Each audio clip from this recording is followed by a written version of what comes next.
안녕하십니까 수험생 여러분 반갑습니다. 대산전교학원의 원장 김민혁입니다. 지금부터 2023년도 마지막 제3회 전기산업기사 전력공학 기출문제 한번 풀어보도록 할게요. 1번 문제는 파워퓨즈에 관련된 문제였습니다. 파워퓨즈에 관련된 거 기출문제 풀어보면서 중요한 논점 함께 훑고 지나가도록 할게요. 자, 먼저 보시면은 이제 전력용 퓨즈의 장점에 대해서 물어봤어요. 그러면은 우리가 이제 파워퓨즈다. 그럼 파워퓨즈의 기본적인 역할 먼저 기억하셔야겠죠. 자, 무슨 전류 차단이다? 네, 단락전류를 차단해주는 기본적인 고압용 퓨즈다라는 거. 자, 여기서 한 가지만 더 확인할게요.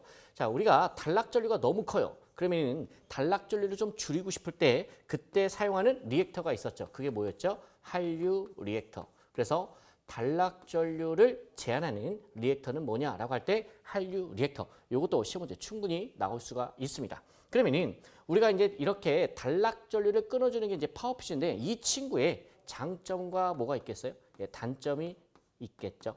여러분 실제 우리가 수업 시간에도 실물을 한번 보여드렸었는데 장점이 뭐예요? 소형 경량이죠. 가격이 저렴하다. 뭐 이런 건 이제 기본적인 내용이고, 자, 그다음에 유지 보수가 어때요? 쉽죠. 그다음에 차단 용량이 어떻다? 예, 크다라는 거. 이런 게 여러분 장점이었고요. 단점을 기억하면은 자, 가장 큰 단점이 뭐죠? 재투입이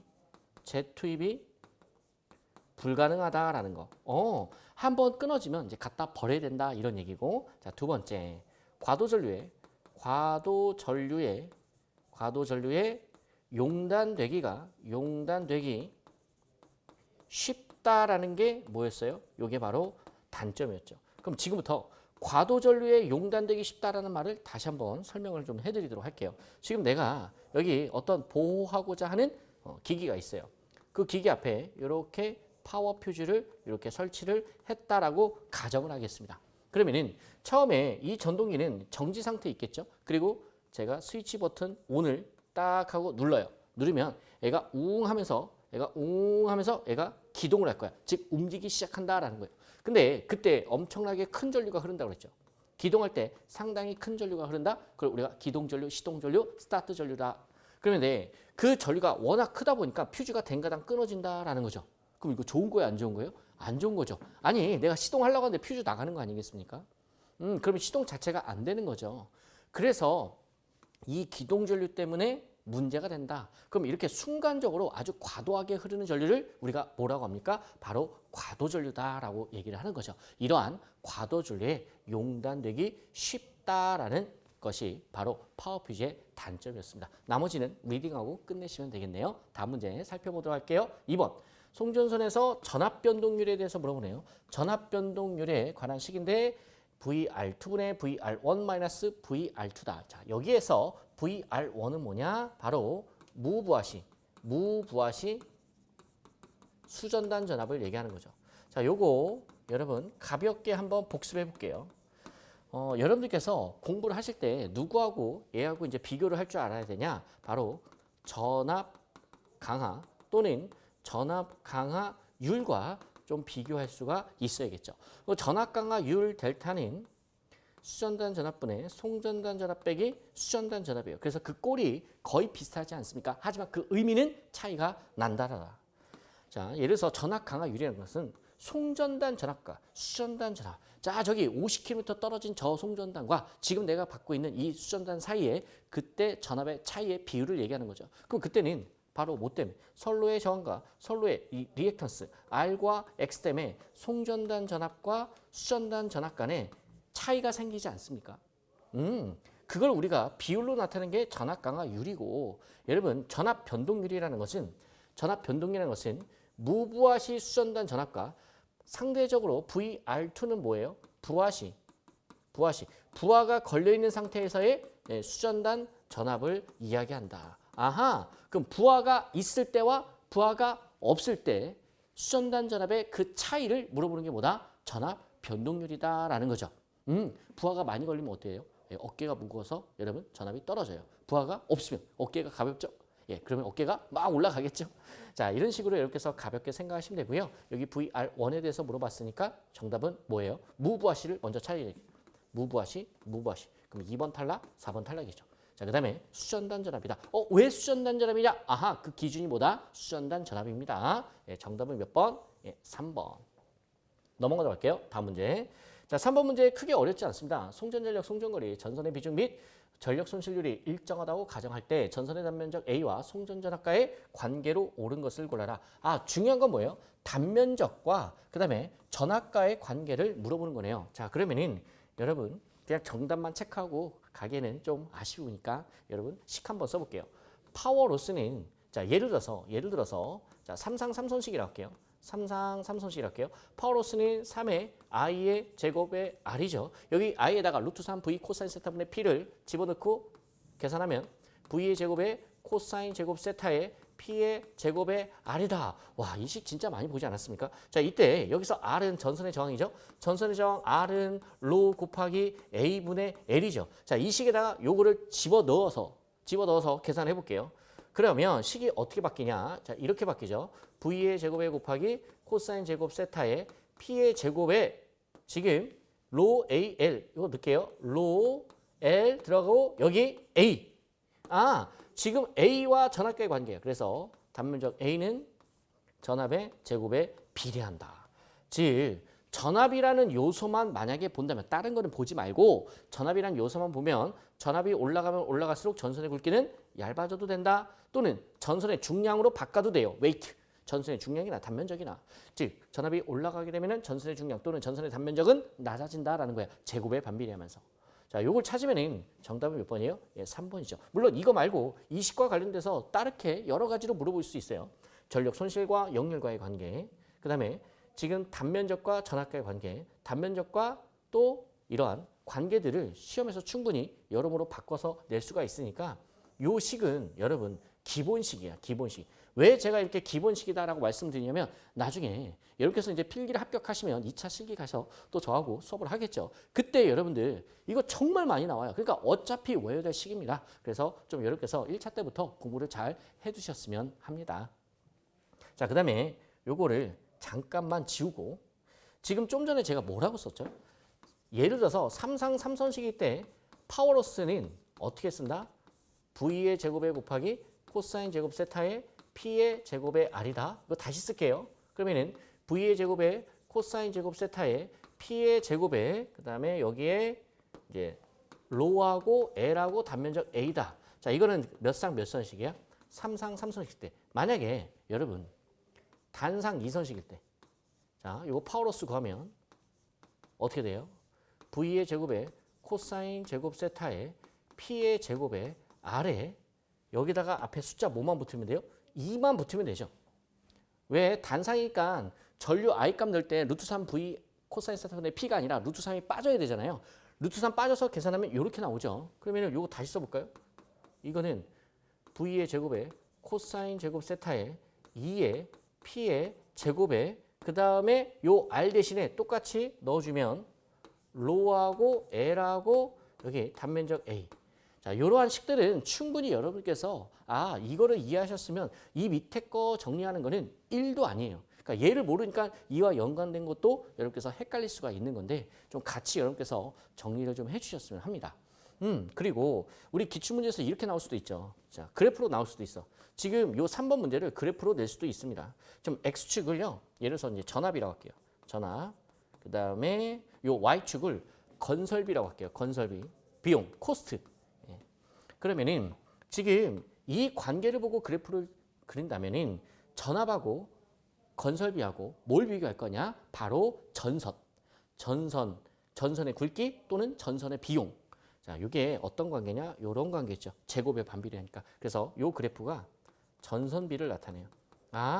전압이 커지면 커질수록 전선은 굵기는 얇아져도 된다. 이런 얘기죠. 그래서 이렇게 우하향. 그 다음에 또 이렇게도 낼 수가 있죠. 예전에 나왔던 거 이렇게 올라가는 게 있어요. 올라가는 게 뭐냐? 애자 코스트. 그 애자는 전압이 올라가면 올라갈수록 더 많이 필요한다. 그래서 이렇게도 출제가 될 수 있구나라고 하면서 같이 정리하시면 좋겠고요. 자, 다음 문제 이제 보도록 할게요. 4번. 자, 송전선로에서 코로나가 발생하면 코로나 현상 안 좋죠.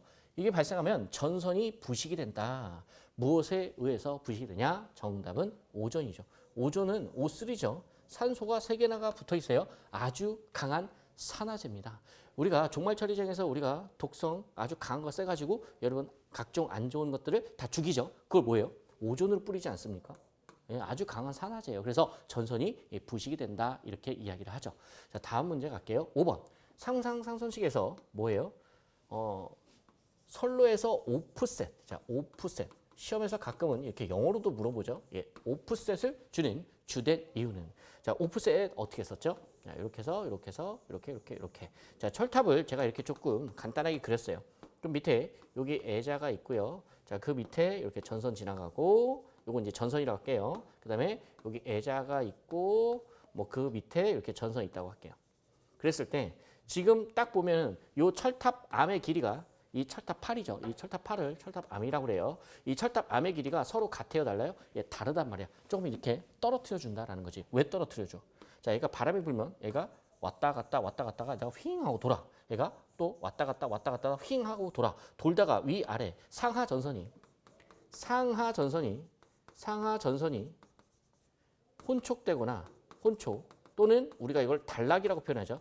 혼촉되거나 단락되는 것을 방지하기 위해서 이 수평거리 간의 그 차이를 철탑 8의 길이를 다르게 한다라는 거죠.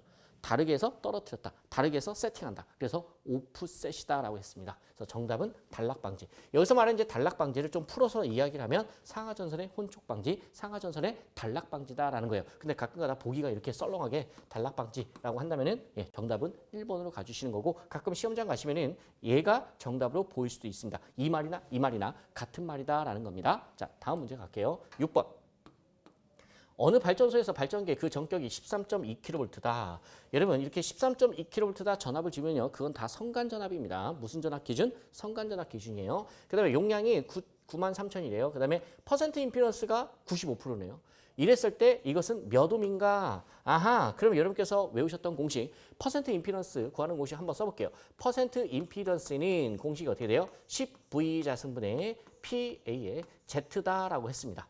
요 퍼센트 임피던스 구하는 공식 이거 쉽게 외우는 방법도 알려드렸었죠. 자, 여기에서 제가 이제 온라인에서는 이걸 이제 쉽게 외우는 방법을 말씀드리기가 좀 그래요. 이게 좀 말이 너무 세가지고 여러분들이 오해하실 것 같아서 차마 못하고요. 자, 대신 중요한 사항 설명드릴게요. V는 반드시 단위가 킬로볼트가 들어가야 되고 여기서 용량 PA는 반드시 단위가 킬로볼트 암페어로 들어가야 됩니다. 이렇게 단위를 기준으로 해서 만든 거기 때문에 단위가 이렇게 맞춰져야 돼요. 근데 지금 이 문제는 퍼센트 임피던스를 구하는 게 아니라 뭘 물어보는 거예요? 지금 거꾸로 임피던스, 요 Z가 임피던스죠. 요 임피던스를 구하는 문제다라는 거예요. 그러면 여러분 이거 어떻게 구하시면 돼요? 이거 냅두고 싹 다 뒤집어 넘기면 되겠죠? 그럼 임피던스 Z는 자, 어떻게 구하냐? 쭉 한번 써볼게요. 그러면 얘가 이제 일로 넘어가야 되니까 퍼센트 임피던스 곱하기 10 곱하기 V의 자승 나누기 PA네요. 오케이. 그러면 이제 숫자만 쭉 하고 대입해 주시면 됩니다. 대입하시면은 퍼센트 임피던스가 지금 여러분 얼마 줬어요? 95%를 줬어요. 그럼 95 곱하기 10 곱하기 V 킬로볼트인데 전압에서 킬로볼트라고 예쁘게 줬죠. 그러니까 13.2가 그대로 들어가시면 돼요. 13.2 넣으시고 제곱 빼먹지 마시고요. 그 다음에 예, 용량 얼마? 93,000. 93,000. 요거 계산하면 1.8옴 정도가 나올 겁니다. 그래서 정답은 몇 번? 2번. 자, 되셨나요?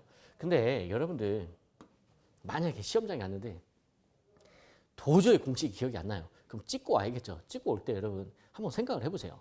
지금 발전기 임피던스 구하는 거죠. 근데 발전기 임피던스가 이렇게 크면 그게 발전이 될까요? 말이 안 되지 않습니까? 그러니까 이렇게 큰 숫자는 절대 답이 될 수가 없어요. 그러면은 요 1.2나 1.8, 예, 둘 중에 하나가 정답이 될 수가 있다더라. 그래서 여러분 찍더라도 둘 중에 하나 찍어주시기를 바랍니다. 다음 문제 풀어보도록 할게요. 7번, 7번 간단한 문제네요. 대칭좌표법에서 나오는 정상분전류, 역상분전류, 영상분전류 자 이런 값을 구하는 건데 어디만 보라고 그랬죠 여러분? 그쵸? 지금 A로 시작하냐 A 자승으로 시작하냐 이것만 보시면 된다고 그랬었죠. 지금 얘는 뭐로 시작했어? A가 나오고 A 자승이 나왔어. 그래서 정상분이다. 정답 1번 이렇게 찾는 거다. 그럼 만약에 시험에서 이렇게 나올 수도 있죠. 얘가 거꾸로 뒤집혀가지고 A 자승이 먼저 나오고 그 다음에 A가 나왔어. 요 식에서. 그럼 이건 뭐예요? 역상분이다. 그래서 시험 문제는 둘 중에 하나만 여러분께서 보시면 되겠죠. 이해되셨나요? 네, 다음 문제 8번. 피레기가 구비해야 할 조건으로 옳지 않은 것은 피레기. 피레기는 정말 빠지지 않고 잘 나오는 것 같아요. 자, 피레기에 대해서 라이트닝 어레스터에 대해서 조건으로 옳지 않은 것은 정답은 4번인데 자, 4번 보시면 방전 내량이 크면서 오케이. 여기까지는 맞는 말이야. 방전할 수 있는 그 능력을 얘기하는 건데 피레기가 방전을 잘하면 좋겠죠. 근데 제한 전압은 커야 돼요, 작아야 돼요? 얘는 작을 것이다라는 거죠. 제한 전압의 의미가 뭐였죠? 자, 이렇게 서지가 크게 들어와요. 서지가 들어와. 그럼 이제 피레기가 해주는 역할이 뭐예요? 얘를 싹둑 잘라주는 거죠. 그 싹둑 잘라주고 요 남은 전압. 요 남은 전압을 우리가 뭐라고 그래요? 제한 전압이라고 합니다. 그럼 이러한 제한 전압은 높아야 좋아요? 낮아야 좋아요? 예, 낮아야 좋겠죠. 그리고 그 제한 전압에 대한 정의. 그 정의까지 이렇게 해서 함께 정의를 해 주셔야 돼요. 자, 피레기 동작 중 피레기 양 단자나에 걸리는 전압. 이렇게 해서 기억을 해 주시면 되겠죠. 지금은 이제 제한 전압은 낮았으면 좋다라는 구비 조건에 대해서 물어봤는데 시험에서는 제한 전압의 정의까지 나올 수도 있으니까 반드시 피레기의 제한 전압도 함께 여러분 기억하신 상태에서 시험장에 가셔야 됩니다. 9번 문제 풀어보도록 하겠습니다. 개폐 서지를 흡수할 목적으로 설치하는 것의 약어는 여러분들 재밌죠? 이 약어를 물어본 이유가 있어요. 왜 그러냐면 이 약어를 물어보지 않고 이 약어를 그대로 말로 한번 풀어볼게요. 자, CT는 우리나라 말로 뭐라고 그래요? 이거 변류기라고 그래요. 변류기. 변류기의 역할이 뭐죠? 한번 복습하는 차원에서 대전류를 뭘로?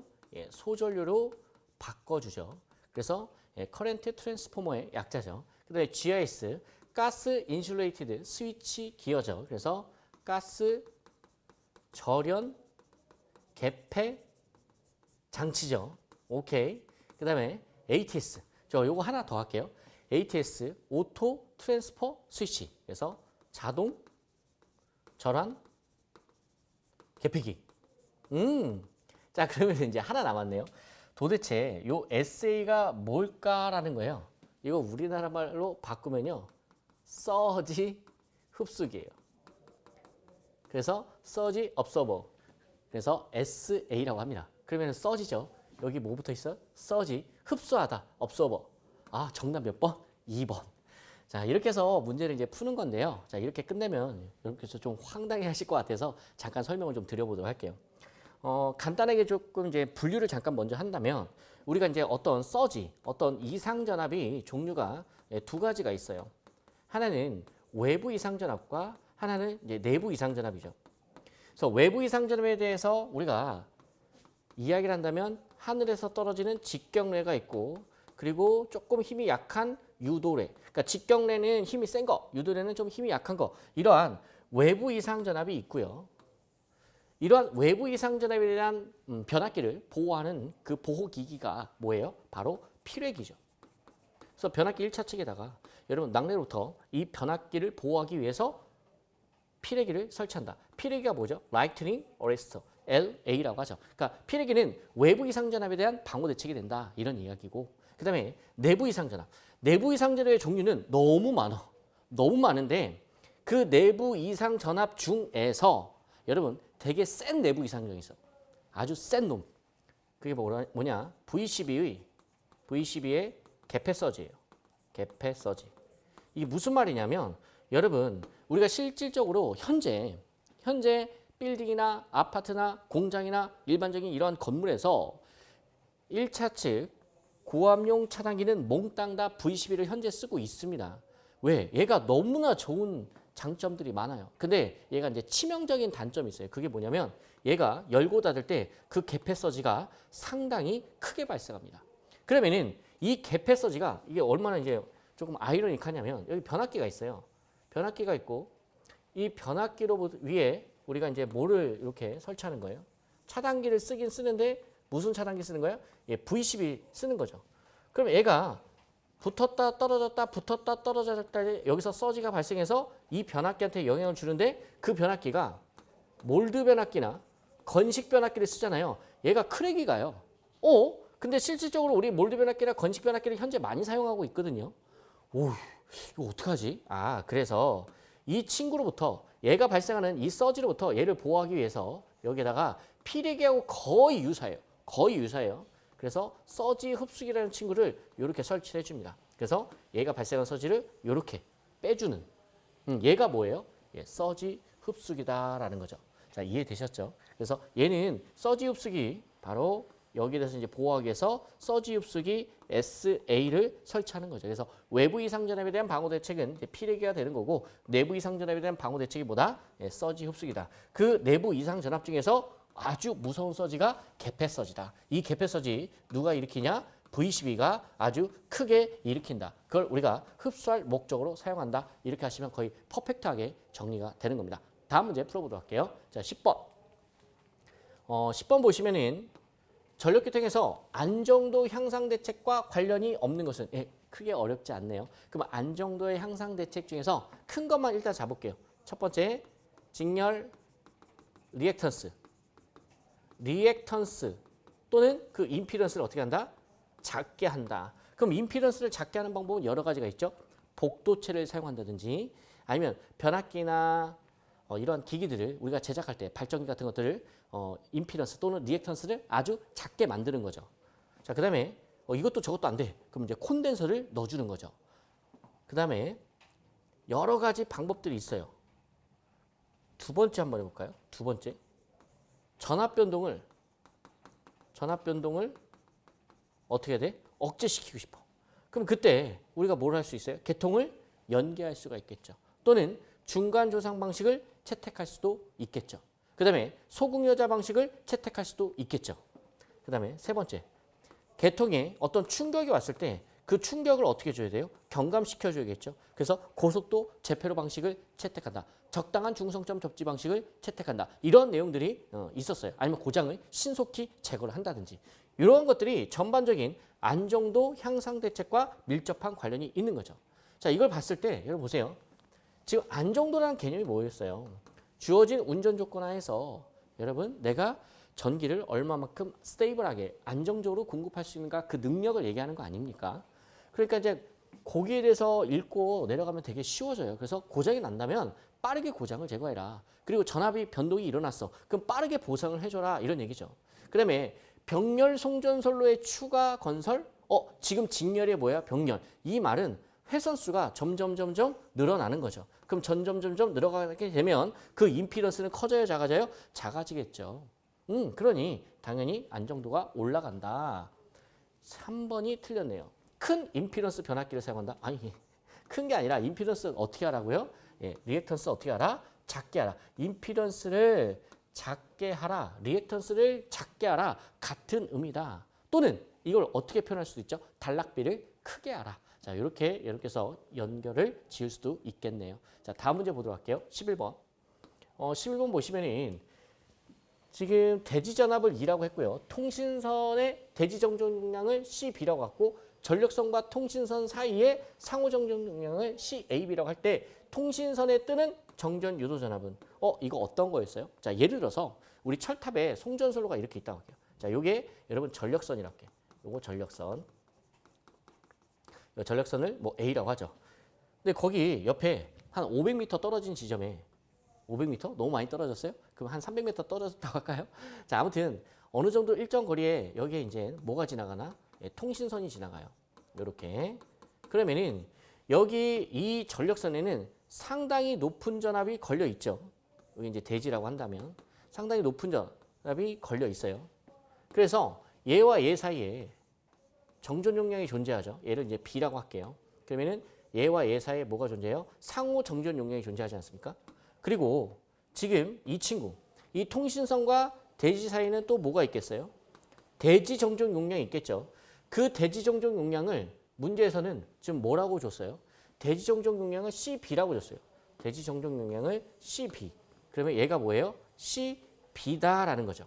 이랬을 때 여기에 걸리는 전압 때문에 이 통신선에 유도가 돼서 전압이 뜬다더라. 여기에 뜨는 전압이 얼마냐라는 거죠.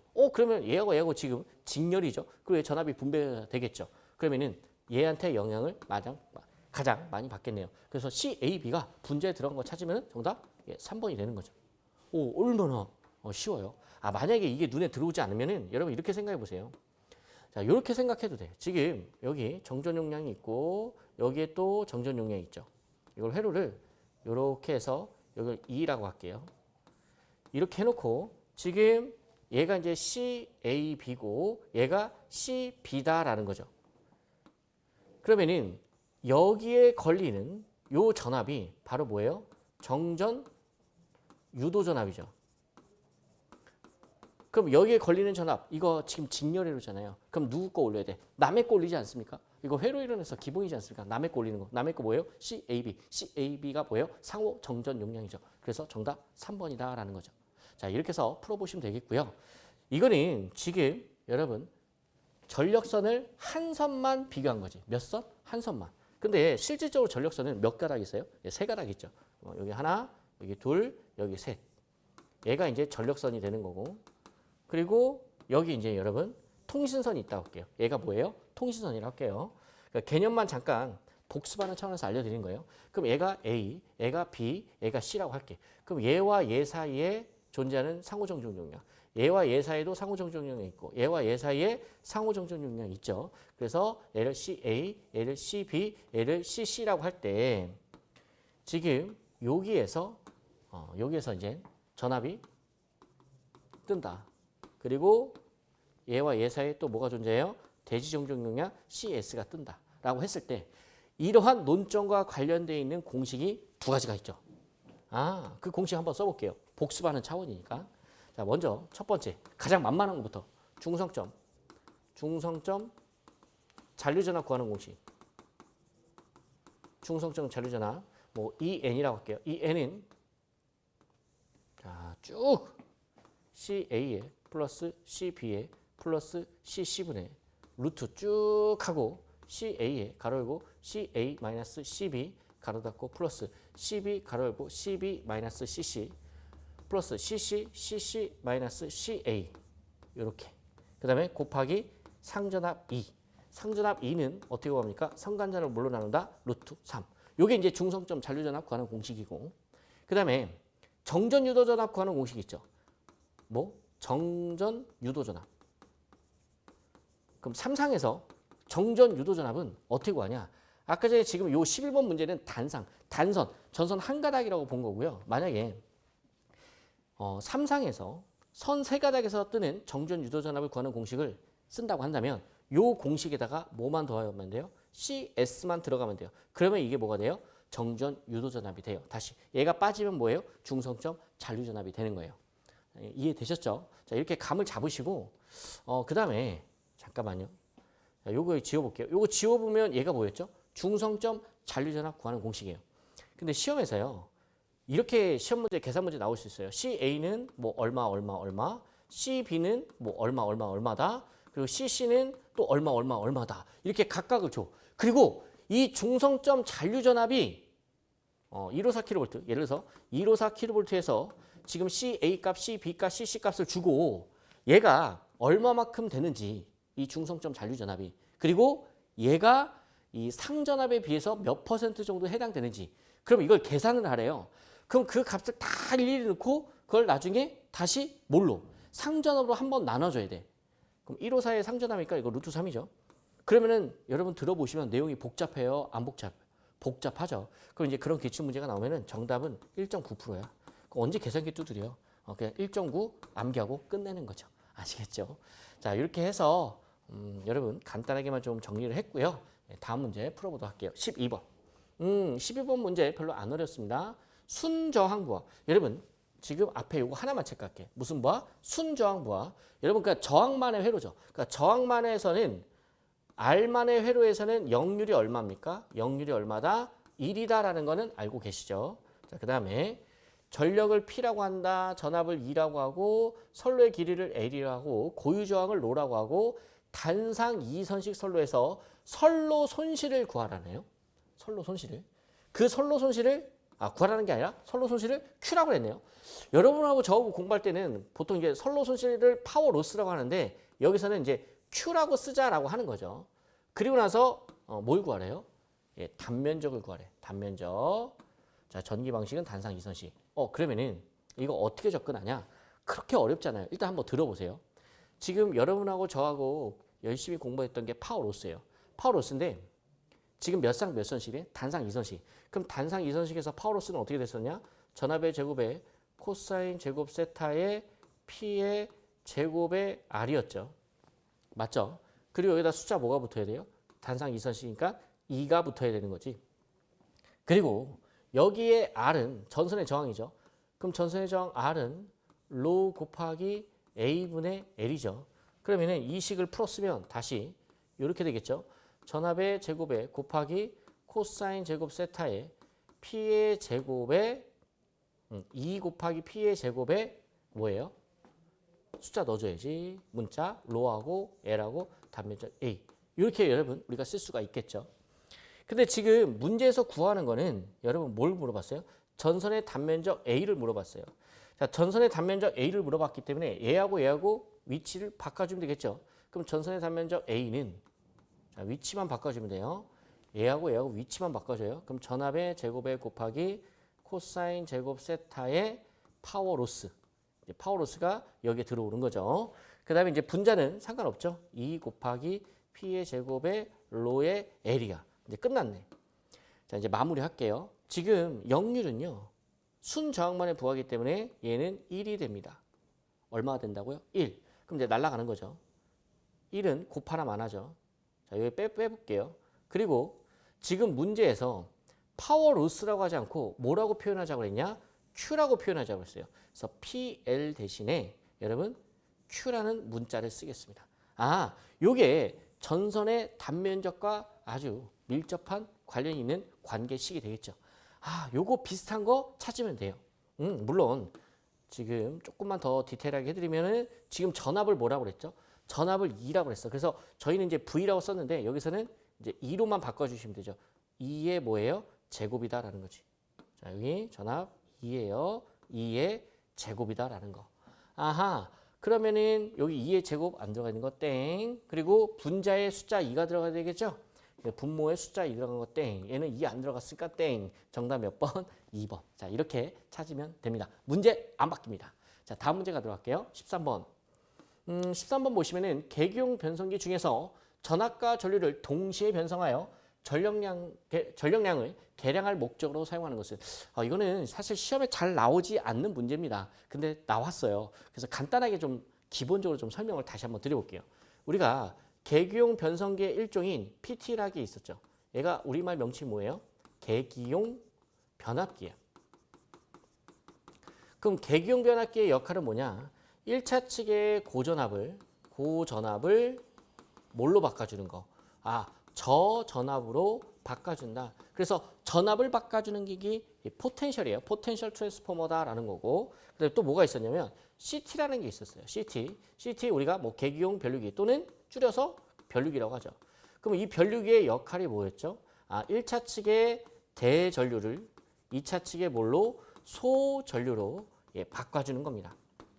이렇게 전류를 다운시키는 게 변류기고요. 전압을 다운시키는 게 계기용 변압기 PT였어요. 근데 여러분 PT하고 CT가 함께 들어가 있는 친구가 있어. 함께 들어가 있는 친구. 걔를 우리가 뭐라고 하냐? MOF라고 그래요. MOF 우리말 명칭이 뭐냐?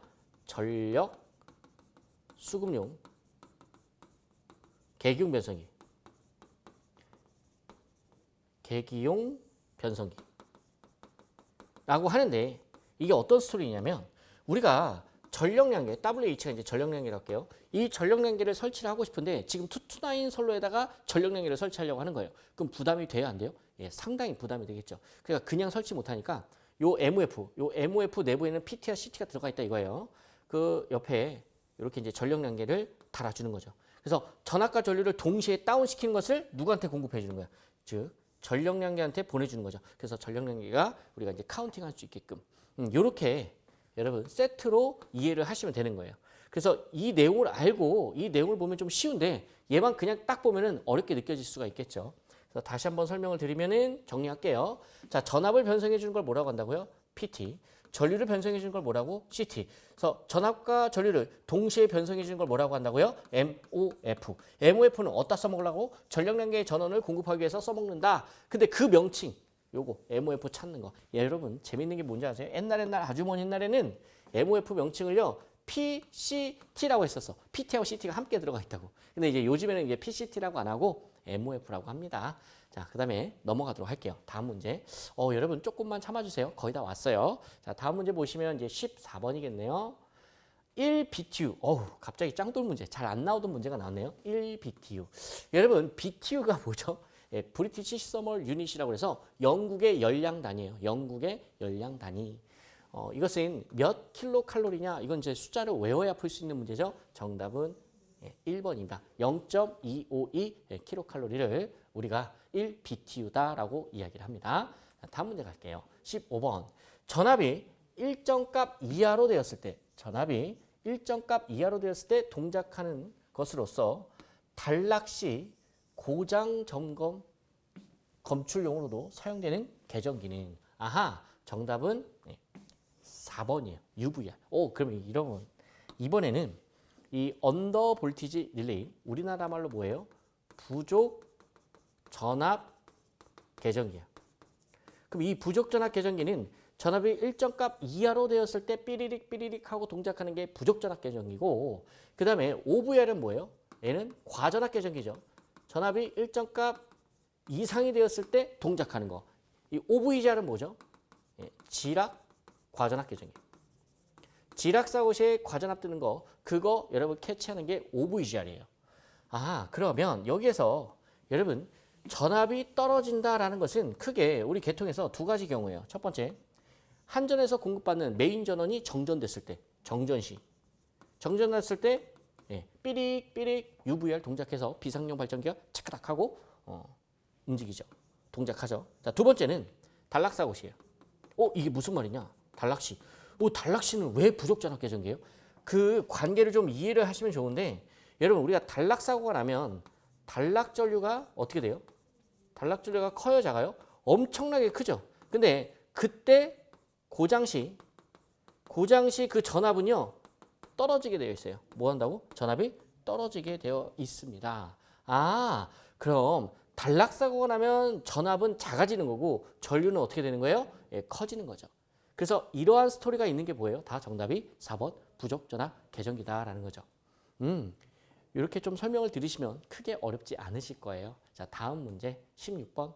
고압 가공 배전소에서 고장 또는 보수 점검 시 정전 구간을 축소하고 싶대요. 그때 사용하는 개폐기는 정답 1번 구분 개폐기. 자, 예를 들어서 어떤 A라는 블럭이 있고 B라는 블럭이 있다고 할게요. 근데 유지보수를 하고 싶은데 A와 B는 여기서 유지보수하는 것 때문에 B가 영향을 주기가 싫어. 그러면 그때 사용하는 게 뭐예요? 구분 개폐기죠. 구분 개폐기. 그래서 얘를 오프시키면은 얘만 이제 이 구간이 떨어져 나가게끔 만들어주는 게 구분 개폐기입니다. 그래서 요 말만 잘 읽어도 여러분 충분히 정답을 추론할 수가 있고요. 오히려 이제 나머지들을 볼게요. 나머지 여기 보시면 지금 변압기가 있어. 지금 변압기가 이렇게 있다고 할게요. 그럼 여기 이제 주상 변압기 할게요. 예를 들어서 지금 전봇대에 붙어 있는 주상 변압기. 자, 주상 변압기라고 하고, 자, 예를 들어서 이제 주상 변압기 1차 측이 뭐 투투라인이라 나가고, 뭐 2차 측이 뭐 220V 또는 뭐 380V 대충 이렇게 쓰고, 이 주상 변압기 1차 측에다가 이렇게 주로 이제 설치하는 게 뭐예요? COS 컷 아웃 스위치죠. 파워 퓨즈의 일종이죠. 그다음에 2차 측이 저압이거든요. 2차 측 저압이죠. 저압 측에서 사용하는 이 퓨즈 이름이 뭐예요? 캐치 홀더입니다. 알겠죠? 그러니까 어떤 이상 전류가 생겼을 때 이 퓨즈가 끊어지면서 또 밑에 있는 말단부하를 보호해주는, 여기 이제 캐치 홀더, 퓨즈, 얘도 퓨즈. 그래서 1차 측에다 설치하는 걸 이제 COS라고 하고 2차 측에 설치하는 게 뭐예요? 캐치 홀더라고 한다. 그럼 이제 궁금해하시죠? 피레기는 어디 붙어 있냐? 예를 들어서 이제 개념상 이거예요. 피레기는 여기 붙어 있죠. COS 앞에 이렇게 해서 피레기, 라이트닝 어레스터. 여기 이제 피레기죠. 피레기도 이 외부 이상 전압에 대한 방호 대책이 되겠죠. 이 퓨즈는 이제 내부 이상 전압에 대한 이제 선로를, 기기를 이제 보호하는 거다. 자, 그 다음에 지금 뭐가 있어요? 여기 공기 차단기라고 있어요. 공기 차단기. 공기 차단기는 약호가 뭐예요? A. 자, 이거 조심하세요. 여기 공기 차단기는 여러분 실수하시면 안 돼요. 여기서 말하는 것은 ABB야. ABB. 무슨 공기 이용한다? 압축 공기. 그래서 만약에 내가 공기 차단기를 쓴다라고 한다면 얘는 변압기 1차 측에 오는 거고요. 자, 그다음에 만약에 ACB. ACB는 여러분 우리나라 말로 기중 차단기라고 해. 공기냐 기중이냐 비슷한 것 같지만 구분을 해줘야 돼요. 여기서는 얘는 이제 자연 공기를 이용해요.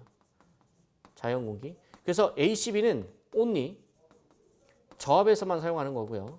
그다음에 ABB 공기 차단기는 고압용이야. 얘는 뭐예요? 저압용이다. 그래서 얘는 변압기 1차 측, 얘는 변압기 2차 측에서 사용하는 거다. 자, 이런 식으로 해서 여태까지 이렇게 해서 공부했던 내용들을 이렇게도 우리가 보면서 확인을 할 수가 있다더라.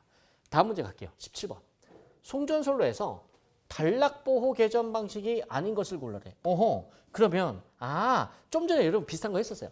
단락 사고가 났을 때 어떤 특징이 있었어? 전류가 커져요, 작아져요? 단락 전류 크죠? 근데 전압은 어때요? 전압은 떨어진다. 그래서 UVR 같은 게 동작할 수 있다라고 했었죠. 근데 문제에서 아닌 것을 고르래. 그래서 정답이 4번이야. 과전압 개전 방식. 과전압은 여러분 단락 사고 시에 과전압은 발생해요, 안 해요? 안 한다라는 거예요. 그러니까 얘는 이 OVR은 관련이 있다 없다? 관련이 없다더라. 자, 다음 문제 18번. 짱돌 문제네요. 유량을 구분할 때 깜짝 놀랐어. 이런 문제 나와서 1, 2회 발생하는 출수의 유량을 나타내는 것은 하루나 이틀. 이걸 뭐라고 하냐? 고수량이라고 합니다. 높을 고자 생각하시면 여러분 외우기 쉽겠죠. 이건 이해하시는 게 아니라 단순한 암기다. 하루에서 이틀 정도 발생하는 양. 그걸 우리가 뭐라고 한다? 고수량이라고 이렇게 해서 암기를 하시면 되는 거고. 그 다음에 이제 시험에서 또 나왔던 게 뭐예요? 갈수량. 갈수량은 며칠이야? 355일. 그 다음에 풍수량은 며칠? 185일. 그 다음에 고수량은 1에서 2회 정도. 자, 이런 식으로. 여기 세 개가 시험에 나왔던 역대 관연도 기출문제입니다. 자, 그 다음에 19번 갈게요. 주상변압기의 고압측과 저압측에 설치되는 보호장치가 아닌 것은 여러분 아까 전에 제가 정리해드렸죠. 이 문제 때문에 같이 정리를 해드린 건데 여기 보시면 변압기 1차 측에 보호장치 피레기 라이트닝 어레스터 LA 설치하고요. 그 다음에 1차 측에 뭐 설치해요? 컷아웃 스위치 COS 설치한다고 그랬죠. 그래서 2차 측에 설치하는 퓨즈가 뭐였어요? 캐치 홀더였죠. 그 다음에 마지막 케이블 헤드 땡. 여러분 케이블 헤드는요. 케이블의 종단을요. 접속을 이제 종단 접속제. 케이블의 이제 종단 접속제인데 이 케이블로 들어가는 이제 먼지나 이런 이제 수분이나 이런 것들을 침투하는 것을 방지하기 위해서 끝단을 잘 처리를 해줍니다. 뭐 수축 튜브를 이용해서 케이블 헤드가 될 수도 있고 아니면 이제 폴리머를 이용해서 플라스틱 같이 생긴 걸로 우리가 꽁꽁꽁꽁 말아줄 수도 있어요. 아무튼 케이블의 종단을 잘 처리해준 부분을 케이블 헤드라고 합니다. CH라고 하는데 이거는 이제 2차 실기에서 여러분 저하고 또 수업을 할 거예요. 그러니까 여기서는 그냥 아닌 거 이렇게 가볍게 짚고 넘어가시고 다음 문제 풀어보겠습니다. 어느덧 마지막 문제네요. 자, 라스트 문제입니다. 154km인데 자 2회선 동그라미 칠게요. 2회선 송전솔로의 길이가 154km이다. 송전 용량 계수법에 의해서 송전 용량을 구하라. 근데 송전 용량 계수 얼마 줬어요? 1300을 줬습니다.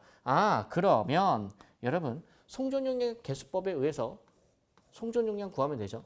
자, 그러면은 K 곱하기 L분의 V의 자승인데 요 송전 용량 계수 K 값이 얼마 줬어요? 1300 줬어요. 곱하기 자, 선로의 길이가 얼마 줬어요? 154. 근데 전압도 얼마 줬어? 154. 이것의 뭐예요? 제곱. 근데 이렇게 끝내면 안 돼.